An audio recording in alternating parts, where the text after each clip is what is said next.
Chapter 1. This opening chapter introduces Jeanne de Saint-Armée de Valois, a woman born into the paradox of royal blood and crushing poverty.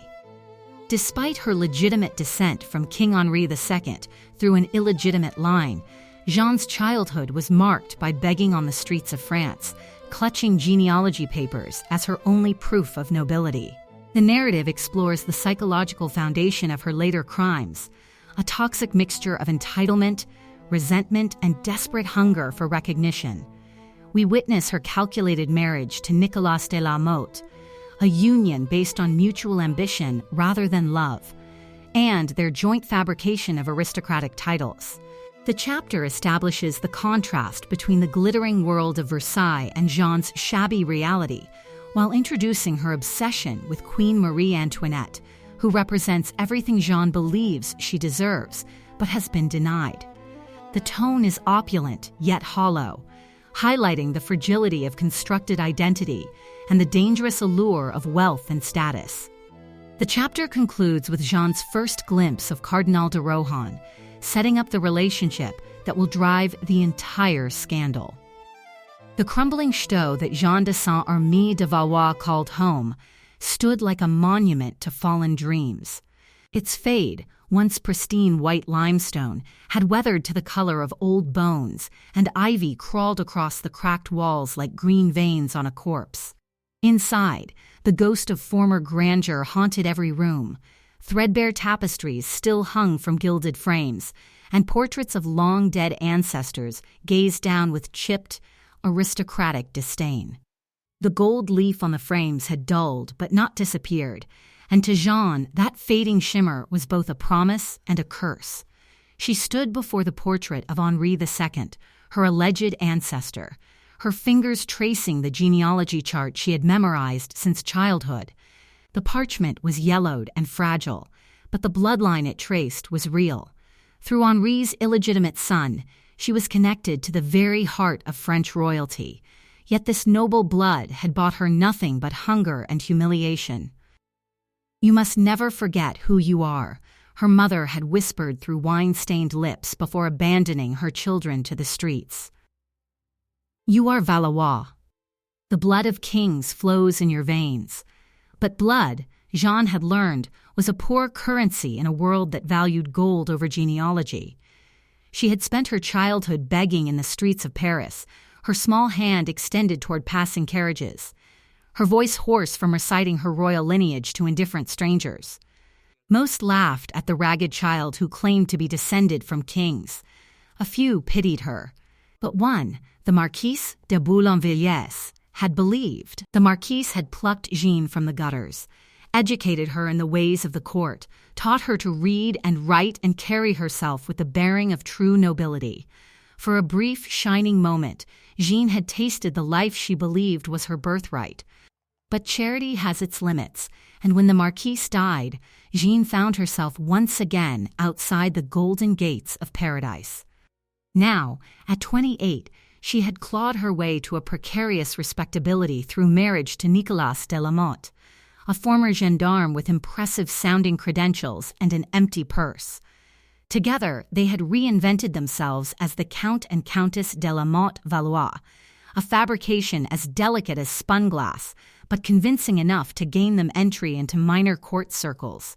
Their apartment in Paris was a stage set designed to deceive, rented furniture arranged to suggest wealth, borrowed silver displayed to catch candlelight, and walls hung with portraits of ancestors who may or may not have existed. Every livre that entered their household was immediately spent on maintaining the illusion. They lived perpetually one bill away from exposure, one creditor away from ruin.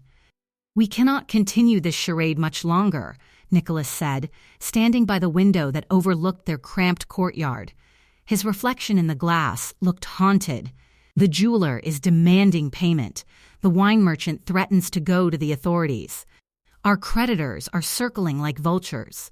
Jeanne turned from Henri's portrait, her dark eyes flashing with the same dangerous intelligence that had lifted her from the streets. Creditors pursue debtors, not nobility. We simply need to convince the world that we are truly what we claim to be. And how do you propose we do that? The Queen herself refuses to acknowledge your existence. You've written letters that go unanswered, fainted strategically in palace corridors, even claimed distant cousinship. Marie Antoinette treats you like invisible air. The mention of the Queen sent a familiar spike of rage through Jeanne's chest. Marie Antoinette, the Austrian interloper who played at being a shepherdess while true French nobility starved. The woman who wore gowns worth more than entire villages, who collected diamonds like other women collected flowers, who represented everything Jeanne had been denied by an accident of birth timing. "She will see me," Jeanne said, her voice carrying a certainty that made Nicholas step back. "But not as a supplicant, not as a beggar at her gates. She will need me, Nicholas. The powerful always need intermediaries, people who can move in shadows and carry secrets. What are you planning?" Jeanne moved to the window, gazing out at the bustling streets of Paris. Somewhere in this city of 500,000 souls were men just as desperate as she, men with power but no favor, influence but no access to the inner circles that mattered most. "Cardinal de Rohan," she said softly. "He is one of the richest men in France, a prince of the church, yet he is banned from the Queen's presence. His desire for her forgiveness consumes him. I've seen him at court gatherings, watching her from afar like a starving man staring at a feast. The cardinal? Jeanne, you cannot be serious." "He is." "Desperate," she interrupted. "And desperation makes even the most powerful men vulnerable. He wants something he cannot buy, cannot command, cannot demand. He wants the Queen's forgiveness, her acknowledgement, her favor. And I—" She smiled.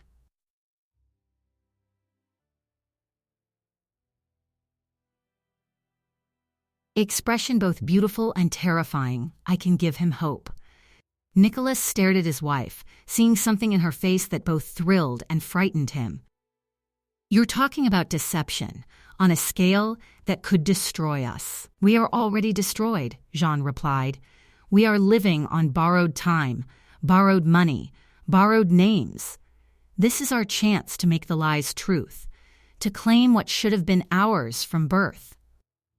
She returned to Henri's portrait, placing her palm flat against the painted face. "I will not die in obscurity, Nicholas.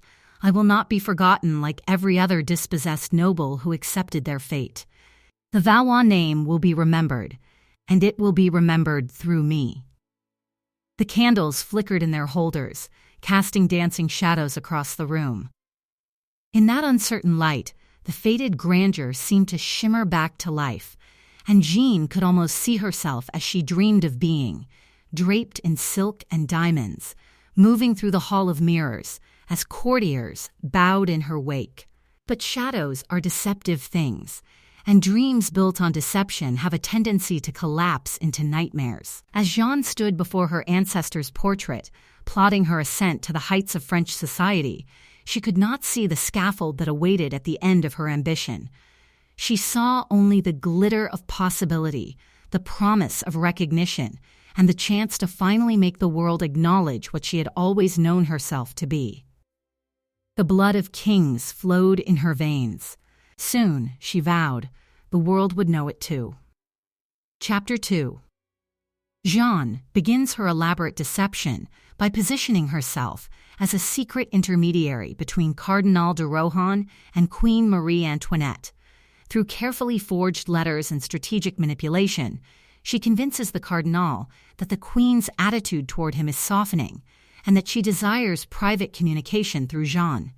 The chapter explores the psychological complexity of maintaining such an extensive lie, showing how Jeanne must remember every fabricated detail while living under constant fear of exposure. We witness the strain this places on her marriage as Nicholas grows increasingly anxious about the risks they're taking.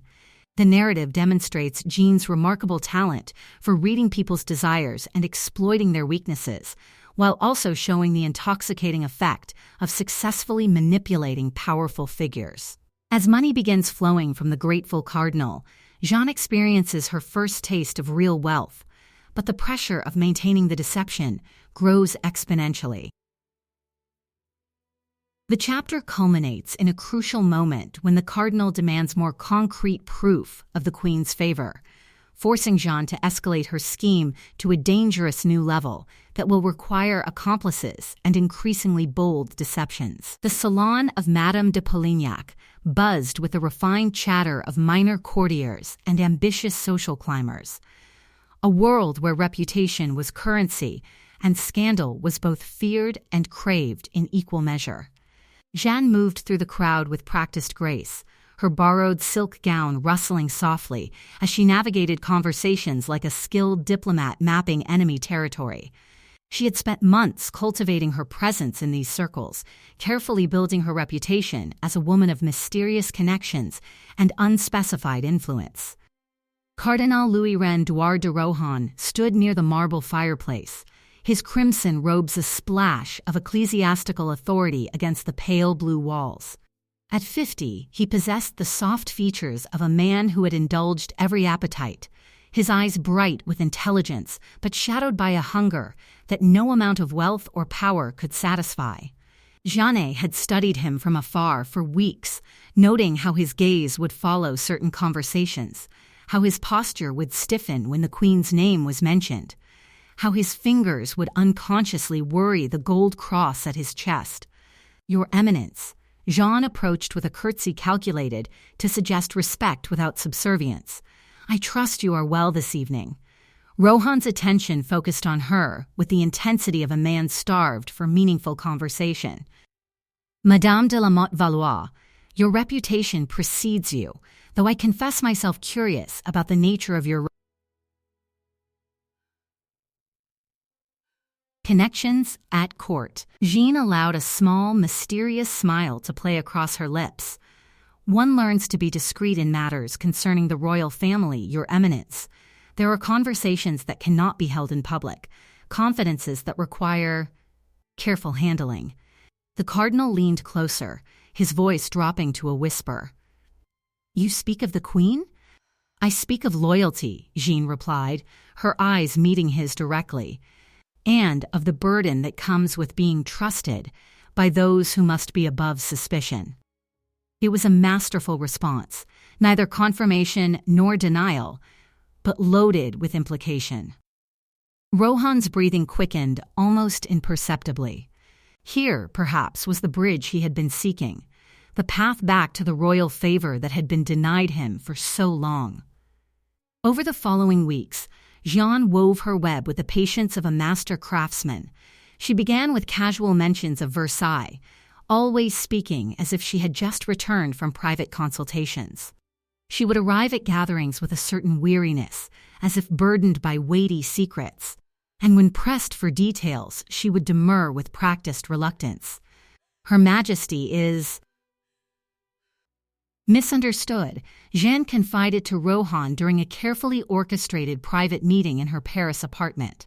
The room was lit by expensive candles, purchased with borrowed money, and the furniture arranged to suggest intimate conversation. The pressures of her position, the constant scrutiny. She sometimes speaks of feeling isolated, of wishing she could trust those around her more freely. Rohan's hands trembled slightly as he set down his wine glass. "She speaks of trust?" "She speaks of many things," Jeanne replied carefully, "of regrets, of misunderstandings that have grown beyond their original proportions. She is not as cold as the world believes, Your Eminence. Beneath the crown, she is simply a woman who remembers kindnesses and slights." The implication hung in the air like incense. Rohan had been publicly humiliated by the Queen years earlier, his appointment as ambassador to Vienna rejected in terms that left no doubt about her personal antipathy. But Jeanne's words suggested the possibility of redemption, of a softening in the royal heart that might yet lead to forgiveness. "Does she?" Rohan's voice cracked slightly.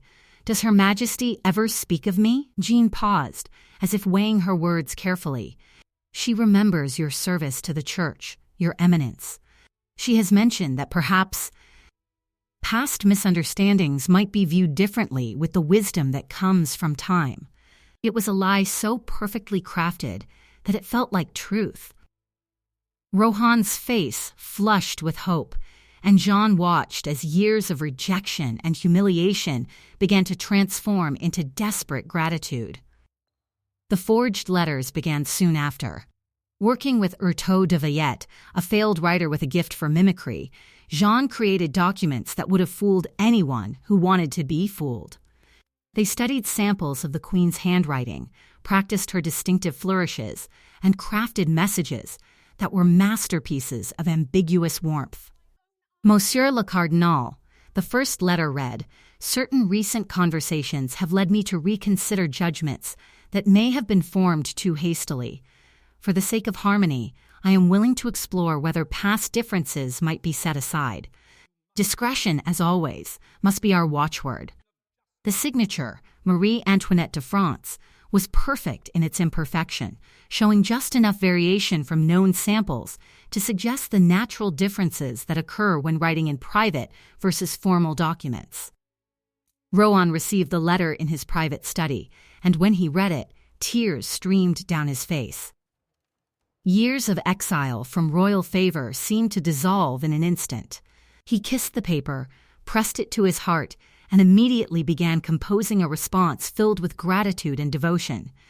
But maintaining such an elaborate deception required constant vigilance. Jeanne had to remember every detail of every fabricated conversation, every imaginary meeting with the Queen. She lived in constant fear of making some small mistake that would unravel everything. The psychological strain was enormous, and it began to take its toll on her marriage. "You're playing with forces beyond your control," Nicholas warned during one of their increasingly frequent arguments. "The Cardinal has access to the Queen's inner circle. What happens when he tries to verify these communications? What happens when someone asks the wrong question?" "Then we adapt," Jeanne replied, but her voice lacked its usual confidence. "We've come too far to turn back now." The money from Rohan had transformed their lifestyle. Debts were paid, new clothes purchased, better apartments rented. For the first time in her life, Jeanne tasted real financial security. But with each gift from the grateful cardinal, the stakes grew higher. Each forged letter made retreat more impossible. The crisis came when Rohan, emboldened by months of correspondence, requested a private meeting with the Queen. He had been patient, he explained to Jeanne, but his heart demanded the opportunity to express his gratitude in person, to hear forgiveness from the royal lips themselves. Jeanne felt the ground shift beneath her feet. No amount of forgery could produce the Queen herself. Yet to refuse would be to admit the entire deception, to face not just financial ruin, but likely execution for fraud against the crown. Such a meeting would be challenging to arrange, she told Rohan, her mind racing through possibilities. Her Majesty's position is delicate. The king, the court protocols, the constant observation, any private meeting would require the utmost secrecy. "I understand completely," Rohan assured her. "I would meet her in darkness, in silence, anywhere she felt safe. I ask only for a moment, a single moment to demonstrate my devotion." That night, alone in her apartment, Jeanne stared at her reflection in the mirror.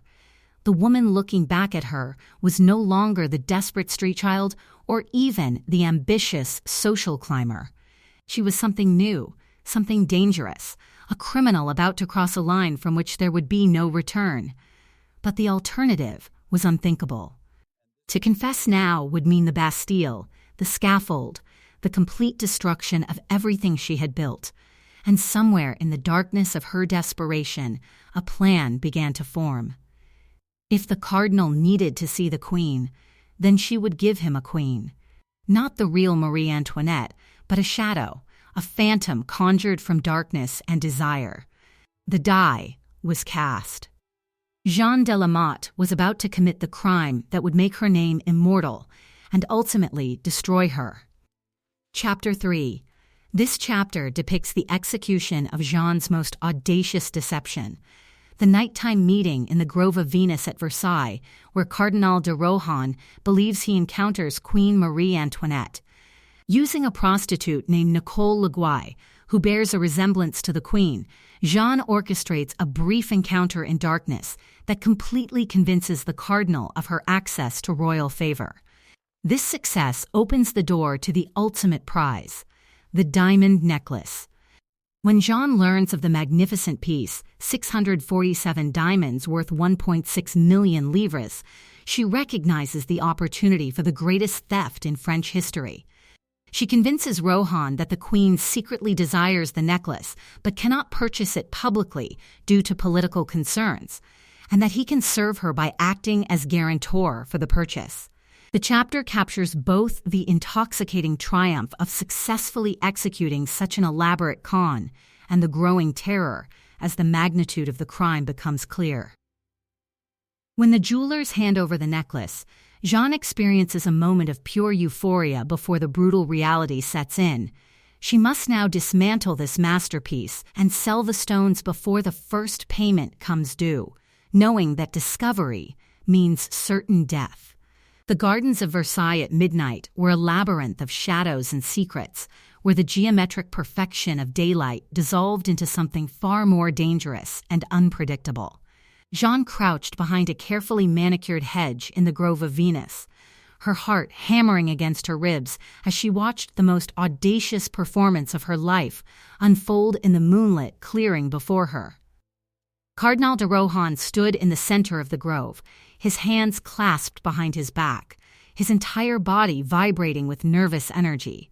He had arrived precisely at the appointed hour, dressed in simple black clothes rather than his ecclesiastical robes as Jeanne had instructed.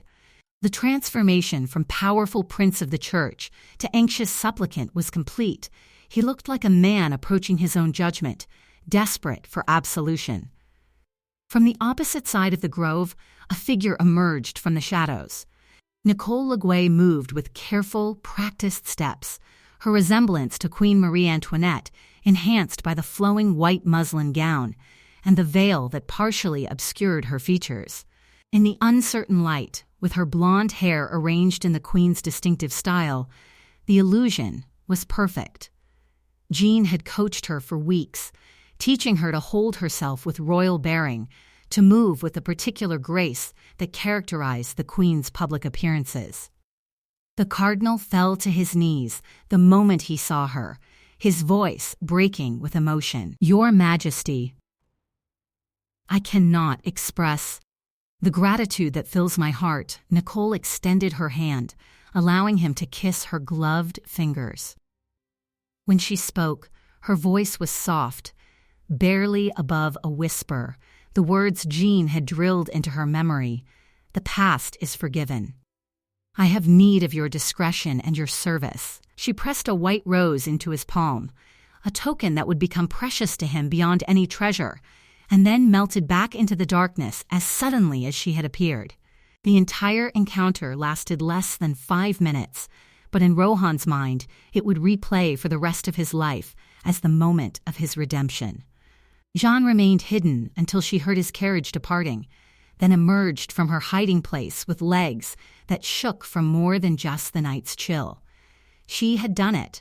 She had convinced one of the most powerful men in France that she could deliver the impossible. The Cardinal now believed absolutely in her connection to the Queen, and that belief would be the key to everything that followed.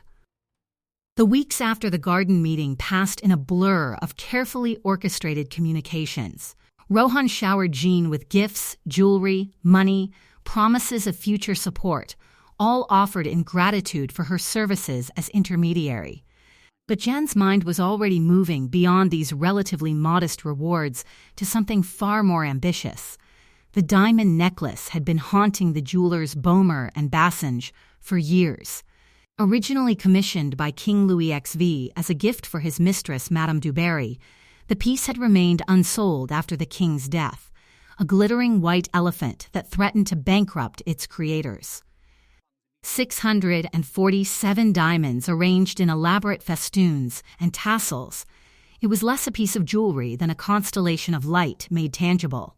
When Jeanne first learned of its existence through court gossip, her reaction was visceral. Here was not just wealth, but visible, undeniable wealth, the kind of treasure that could transform her from a pretender into genuine nobility. The necklace was worth more than most noble families possessed, more than entire estates, more than she had ever dared dream of owning. The plan that formed in her mind was breathtaking in its audacity. She would convince the cardinal that the queen secretly desired the necklace, but could not purchase it publicly due to France's financial troubles and her already controversial reputation for extravagance.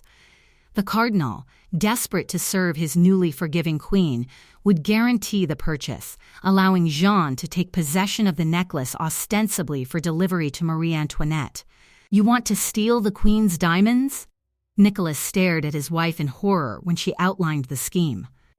"Jeanne, this is not some minor deception. This is theft on a scale that will bring the entire apparatus of royal justice down upon us. The queen has never seen this necklace," Jeanne replied, her voice steady despite the magnitude of what she was proposing. "She has refused it repeatedly. We are not stealing from her, we are liberating stones that have been gathering dust in a jeweler's vault. And when the cardinal expects to see her wearing it, when the jewelers demand payment from the royal treasury, by then the necklace will no longer exist as a single piece. The stones will be scattered across Europe, sold to dealers who ask no questions. We will have enough money to disappear, to buy real estates, real titles. We can become everything we have pretended to be." The meeting with Rohan took place in Jeanne's apartment, now furnished with genuine luxury purchased with his previous gifts. She had prepared for this moment like a general planning a campaign, every word calculated for maximum effect. "Her Majesty finds herself in a delicate position," Jeanne began, her voice heavy with the weight of imaginary confidences. "She has reconsidered the necklace that Beaumont has been pressing upon her. The beauty of it appeals to her, but the king's parsimony and the current financial difficulties make a public purchase impossible." Rohan leaned forward, his eyes bright with interest. "She wishes to acquire it privately? She wishes to avoid the scandal that would follow such an extravagant purchase during these troubled times. If a trusted friend were to guarantee the purchase, if the payments could be made discreetly over time, she could enjoy the necklace without subjecting herself to public criticism." The cardinal's breathing quickened. Here was an opportunity to serve the queen in a manner both intimate and significant, to demonstrate his devotion through a grand gesture that would bind them together in shared secrecy. "I would be honored to serve Her Majesty in this matter," he said solemnly. "What would be required of me?" "Your signature on the contract as guarantor. The jewelers trust your credit absolutely. The queen would receive the necklace, and the payments would be made from her private funds over the agreed period." It was a masterpiece of deception, playing perfectly on Rohan's vanity and his desperate desire to be useful to the woman who had rejected him. Within days, he had signed the contract, his signature authorizing the transfer of the most expensive piece of jewelry in Europe to Jeanne's custody. The moment when Beaumont placed the velvet case on her table was one Jeanne would remember for the rest of her life. When the lid opened and light exploded from the diamonds within, she felt as if she were looking at the sun itself. The necklace was more than beautiful, it was transcendent, a river of light that seemed to pulse with its own inner fire. But the euphoria lasted only moments. As soon as the jewelers departed and she was alone with her prize, the full weight of what she had done crashed down upon her. She was now in possession of stolen property worth more than the annual income of most European monarchs. Every minute it remained in her possession increased the danger exponentially. Working through the night with Nicholas in her tow, they began the heartbreaking task of dismantling the masterpiece. Each diamond that came free from its setting was like a star falling from heaven, beautiful and terrible in equal measure. They sorted the stones by size and quality, preparing them for shipment to dealers in London, Amsterdam, and other cities where French justice could not reach. As dawn broke over Paris, Jeanne sat surrounded by loose diamonds, the destroyed settings piled like the bones of some magnificent creature they had devoured. She had achieved her greatest triumph and committed her greatest crime in the same moment. The blood of kings flowed in her veins, and now she possessed treasure fit for royalty. But somewhere in the back of her mind, a small voice whispered that she had just signed her own death warrant. The necklace was gone, transformed from a single glorious whole into hundreds of anonymous fragments. But its destruction had created something far more dangerous than its beauty ever had, a crime so audacious that it would shake the foundations of the French monarchy and ultimately help topple a kingdom. Chapter 4. The inevitable collapse begins when the jewelers, expecting payment from the Queen, approach Marie Antoinette directly about the necklace she supposedly purchased. The Queen's genuine bewilderment and outrage trigger a royal investigation that quickly traces back to Jeanne and her accomplices. The chapter chronicles Jeanne's arrest, imprisonment in the Bastille, and the sensational trial that becomes a national obsession. While Cardinal de Rohan is ultimately acquitted, a verdict that humiliates the Queen and damages the monarchy's credibility, Jeanne is convicted of fraud, theft, and forgery. The narrative explores her psychological deterioration as she faces the brutal reality of 18th-century justice. The climax depicts her public punishment, whipping, branding with a V for Voluce, and sentencing to life imprisonment. The branding scene is particularly harrowing, showing the physical destruction of her identity as the red-hot iron sears her flesh. The chapter reveals the twist that while Jeanne intended only to enrich herself, her actions have inadvertently contributed to the growing public hatred of Marie Antoinette, as many people believe the Queen was somehow complicit in the affair. The unraveling is complete. Jeanne has lost everything and become a marked criminal, but her lies have poisoned the well of public opinion against the monarchy. The first crack in Jeanne's carefully constructed world appeared on a cold February morning when a nervous jeweler named Charles Auguste Baumer presented himself at the Palace of Versailles with a question that would destroy a kingdom. He carried with him a simple piece of paper, a receipt for services rendered, and an expectation of payment that would never come.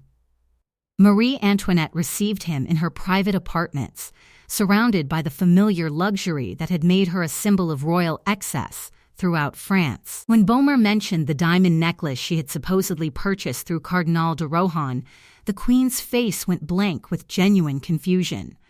"I have purchased no necklace," she said, her Austrian accent more pronounced in her bewilderment. "I refused this piece years ago." "What are you speaking of?" Baumer produced the contract, signed by Rohan as guarantor, bearing what appeared to be the Queen's approval. Bon bon. Marie Antoinette de France. The moment the Queen saw that signature, her blood turned to ice. She had never signed such a document. She had never used such a signature.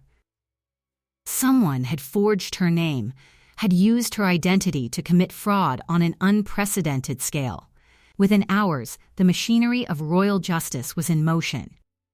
King Louis V, his usual indecisiveness replaced by cold fury at this assault on his wife's honor, ordered immediate arrests. Cardinal de Rohan was seized on the steps of Versailles during the Feast of the Assumption, dragged away in his ceremonial robes before the assembled court. The humiliation was absolute and intentional, a public demonstration that no one, not even a prince of the church, was above royal justice. Jeanne was arrested at her country estate in Bar-sur-Aube, where she had retreated with the remaining proceeds from the diamond sales. She did not run when the soldiers came. Instead, she stood in her finest gown, chin raised with the pride that had sustained her through a lifetime of struggle. Even as they placed her in chains, she maintained the fiction that had become her reality. "This is a mistake," she declared as they led her away. I am a friend of the Queen. This is a misunderstanding between intimates that will be resolved. But the Bastille was not a place for misunderstandings. The ancient fortress prison, with its 8 towers and walls 20 feet thick, had been the final destination for enemies of the state for centuries.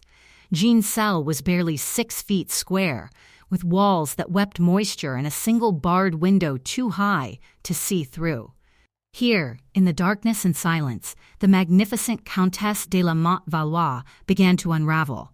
The interrogations were relentless. Day after day, magistrates came with their questions, their documents, their growing pile of evidence. They had traced the diamond sales across Europe, found the forged letters, interviewed the accomplices. The web of deception that had taken months to weave was being systematically destroyed, thread by thread. Jeanne's strategy was to shift blame, to portray herself as a victim of more powerful forces.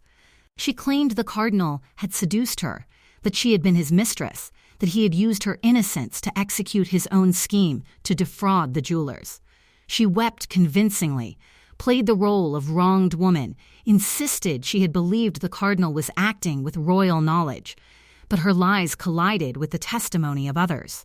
Nicholas, arrested separately, told a different story, one that placed all blame on his wife's ambition. Orto, the forger, described in detail how Jeanne had commissioned the false letters. The prostitute Nicole, finally located and arrested, revealed the garden masquerade. Each testimony added another stone to the wall of evidence surrounding Jeanne. The trial began in May 1786 and immediately became the sensation of Europe. The Parliament of Paris, the highest court in France, would hear the case against not just the accused criminals, but by implication, against the monarchy itself. Every day, crowds gathered outside the Palais de Justice, eager for news of the proceedings. Pamphlets circulated through the streets, some defending Jeanne as a victim of aristocratic corruption, others condemning her as a demon in human form. Jeanne entered the courtroom each day dressed in black velvet, her bearing still regal despite her circumstances. She had transformed herself into a character in a drama of her own creation, playing the role of tragic heroine wronged by the powerful. She accused the cardinal of being a lecherous fool, hinted at intimate relationships with the queen herself, and portrayed the entire affair as the result of court intrigue beyond her understanding or control. The public was divided. To many, Jeanne represented the common person fighting against aristocratic privilege, a woman who had dared to challenge the system that kept the poor in their place. Her claims about the Queen's involvement, though unproven, fed into existing resentments about Marie Antoinette's Austrian origins and supposed extravagance. The phrase l'affaire du collier became synonymous with royal corruption and aristocratic decadence, but sympathy from the masses could not overcome the weight of evidence in a court of law. The cardinal's defense was masterful, portraying him as the true victim of Jeanne's deception. His lawyers argued that he was guilty only of being too trusting, too eager to serve his queen. They presented him as a man of God who had been manipulated by a cunning adventuress who had exploited his noble desires for her own criminal ends. On May 31, 1786, the verdicts were announced. Cardinal de Rohan, acquitted of all charges. The court found that he had been deceived, that his actions, while foolish, were not criminal. He was free to go, though his reputation was permanently damaged and he would never again hold significant power. Jeanne de la Motte, guilty on all charges. Her sentence was read aloud in a courtroom that had fallen silent, public whipping, branding with the letter V for volus, and life imprisonment in the saltpetre. The scream that tore from her throat when she heard the verdict was not human. It was the sound of a soul breaking, of dreams collapsing into nightmare. She had to be dragged from the courtroom, fighting against the guards, her carefully maintained composure finally shattered completely. The public punishment took place on June 21, 1786, in the courtyard of the Palais de Justice. A crowd of thousands gathered to watch, some jeering, others silent, all fascinated by the spectacle of justice being served. Jeanne was stripped to the waist and tied to a wooden post. The executioner raised his whip, and she began to scream before the first blow landed. The whipping seemed to last forever. Each strike of the leather tore her flesh, and she shrieked until her voice gave out, until she was making sounds that weren't quite human. The crowd watched with a detached fascination they might have shown at a theatrical performance. This was entertainment, a morality play about the consequences of ambition and deception. Then came the branding. The executioner heated the iron in a brazier until it glowed cherry red. Jeanne saw it coming toward her and began to struggle so violently that it took 4 men to hold her still. The iron touched her shoulder, and the smell of burning flesh filled the air. She fainted from the pain, was revived with cold water, and the process was repeated on the other shoulder. The letter V was now burned into her flesh, a permanent mark that would identify her as a convicted thief for the rest of her life. As she was loaded into the cart that would take her to the Salptrier prison, she looked back at the crowd that had watched her destruction with such avid interest. Among those faces, she saw not just curiosity, but a hunger for vengeance that went beyond her individual crimes. She had wanted to be remembered, to make her mark on history. Now she was branded with that mark literally and figuratively. But in her destruction, she had achieved something she never intended. She had helped poison public opinion against the queen she had claimed to serve. Marie Antoinette, though entirely innocent, would never fully escape the shadow of the diamond necklace affair. The lies Jeanne had told about royal corruption and aristocratic excess had taken root in the public imagination, contributing to the revolutionary fervor that would eventually consume the monarchy itself. As the cart carrying the broken woman rolled through the streets of Paris toward the prison that would be her tomb, few could have predicted that her greatest victory was yet to come, not through success, but through the magnificent scale of her failure. Chapter 5. The final chapter follows Jeanne's dramatic escape from the Salptrier prison and her exile in London, where she transforms her criminal notoriety into a weapon against the French monarchy. Writing scandalous memoirs that portray Marie Antoinette as corrupt and herself as a victim, Jeanne unknowingly contributes to the revolutionary sentiment that will soon engulf France. The narrative explores her final years as a broken woman living in poverty and paranoia, always one step ahead of creditors and haunted by the consequences of her actions. Her death in 1791, falling from a window while fleeing debt collectors, is both tragic and symbolic, representing the ultimate futility of her lifelong struggle for recognition and wealth. The chapter reflects on the broader historical impact of her crimes, showing how the diamond necklace affair helped destroy the French monarchy's credibility and contributed to Marie Antoinette's eventual execution. The conclusion examines the price of ambition and the destructive power of deception, while acknowledging the complex social forces that created someone like Jeanne. The tone is melancholic and reflective, presenting her as both criminal and victim of a system that offered no legitimate path for someone of her intelligence and drive to rise in society. The woman who escaped from the Salptrier prison on the night of June 11, 1787, bore little resemblance to the glittering countess who had once moved through the salons of Paris. Jeanne de la Motte had been transformed by suffering into something harder and more dangerous, a creature driven not by ambition, but by the pure desire for revenge. Disguised in men's clothing, her branded shoulders hidden beneath layers of rough fabric, she slipped through the shadows of revolutionary Paris and made her way to the Channel coast. London welcomed her as it had welcomed so many French refugees, with indifference seasoned by curiosity about her notorious past. The English had little love for the French monarchy, and Jeanne's story of royal persecution found a receptive audience among publishers eager for scandalous content that would titillate their readers while confirming their prejudices about continental decadence. Her lodgings in Seymour Place were a far cry from the luxury she had once known. The rooms were cramped and poorly heated.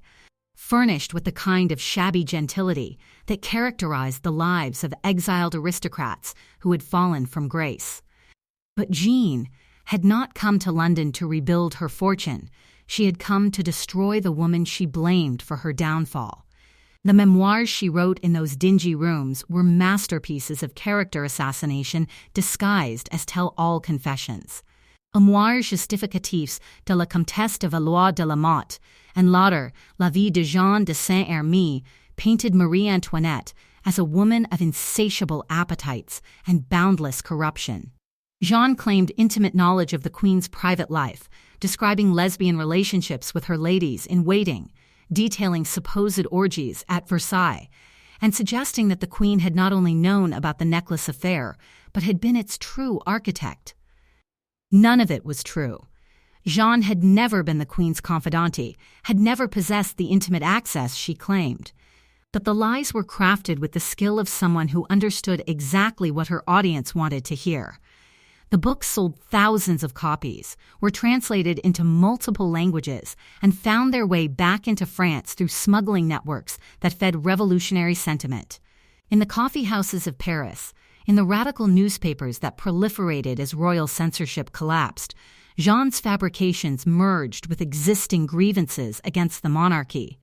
The image of Marie Antoinette as l'Autrichienne, the Austrian whore who betrayed France, was reinforced by every salacious detail Jeanne invented. The Queen, who had never harmed her, became the target of a hatred that would eventually lead to the scaffold.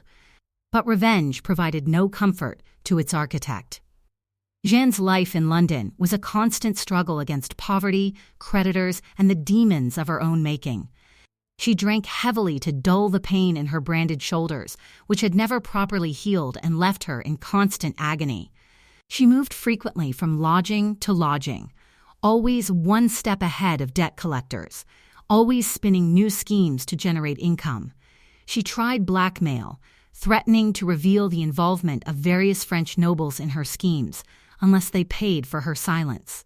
She forged letters and sold them as authentic correspondence from Marie Antoinette.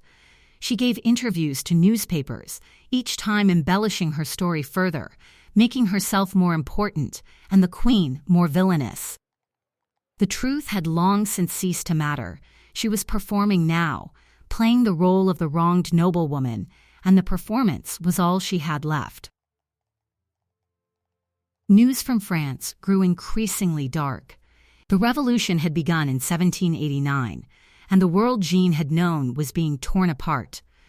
The Bastille had fallen, the aristocracy was fleeing or dying, and the king and queen were prisoners in their own palace. Jeanne read these reports with complex emotions, satisfaction that the system that had destroyed her was itself being destroyed, but also a creeping horror at the violence and chaos her lies had helped unleash. Her health deteriorated rapidly in her final years. The brands on her shoulders had become infected repeatedly, leaving her weakened and in constant pain. She developed a chronic cough from the damp English climate and looked far older than her 46 years. The beauty that had been her weapon was gone, replaced by the haggard appearance of someone who had been consumed by their own hatred. The end came on a rain-soaked night in August 1791. Creditors had finally cornered her, arriving with a magistrate to arrest her for debt. Jeanne, panicked and disoriented, ran to the window of her third-floor lodging and attempted to escape across the rooftops as she had done before. But she was weakened by illness and alcohol, and the narrow ledge was slippery with rain. She fell 3 stories to the cobblestones below. Witnesses said she was still alive when they reached her, her lips moving as if trying to speak, blood pooling beneath her in the London rain. Someone ran for a doctor, but it was too late. Jeanne de la Motte Valois died as she had lived, reaching for something beyond her grasp and paying the ultimate price for her ambition. The newspapers reported her death with a mixture of fascination and moral satisfaction. The notorious adventuress who had stolen the Queen of France's diamonds had met an appropriately dramatic end, they wrote. Some suggested it was suicide, that she had thrown herself from the window rather than face imprisonment again. Others called it divine justice. the final punishment for a woman who had dared to challenge the natural order. But the truth was simpler and sadder. Jeanne had died as she had lived, running from consequences, taking desperate risks, and ultimately falling because she had reached too far for something that was never meant to be hers. In France, the revolution she had helped inspire continued its bloody course. Marie Antoinette, the woman Jeanne had never truly known but had spent her final years destroying, would face her own appointment with death 2 years later. As the Queen climbed the steps to the guillotine in October 1793, some in the crowd remembered the diamond necklace affair, recalled the scandalous stories that Jeanne de la Motte had spread. Those lies had helped poison the well of public opinion, had contributed to the hatred that made the Queen's execution not just possible, but popular. The diamond necklace itself was never recovered. The 647 stones had been scattered across Europe, sold to dealers who transformed them from symbols of royal power into anonymous gems adorning the necks of people who would never know their bloody history. The necklace that was meant to celebrate a king's love for his mistress had instead become the instrument of a queen's destruction and a con artist's doom. Looking back across the centuries, Jeanne de la Motte appears as both criminal and victim, a woman whose intelligence and ambition might have made her a diplomat or courtesan in a more flexible society, but who instead became a thief because legitimate advancement was closed to someone of her. Questionable birth and desperate circumstances, she was a product of the rigid class system that the revolution would eventually destroy, a woman who refused to accept the limitations placed on her by accident of birth.